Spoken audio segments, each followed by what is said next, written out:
بسم الله الرحمن الرحيم. سأل سائل بعذاب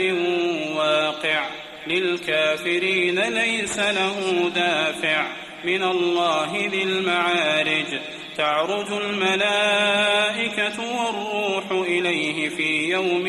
كان مقداره 50,000 سنة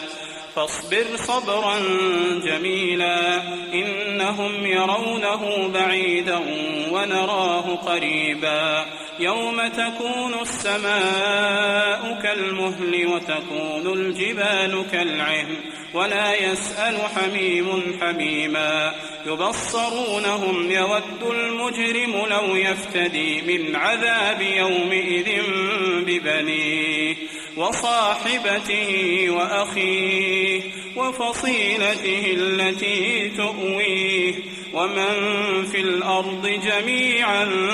ثم ينجيه كلا إنها لظى نزاعة للشوى تدعو من أدبر وتولى وجمع فأوعى إن الإنسان خلق هلوعا إذا مسه الشر جزوعا وإذا مسه الخير منوعا إلا المصلين الذين هم على صلاتهم دائمون والذين في أموالهم حق معلوم للسائل والمحروم والذين يصدقون بيوم الدين والذين هم من عذاب ربهم مشفقون إن عذاب ربهم غير مأمون والذين هم لفروجهم حافظون إلا على أزواجهم أو ما ملكت أيمانهم فإنهم غير ملومين فمن ابتغى وراء ذلك فأولئك هم العادون والذين هم لأماناتهم وعهدهم راعون والذين هم بشهاداتهم قائمون والذين هم على صلاتهم يحافظون أولئك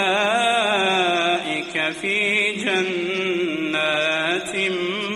مكرمون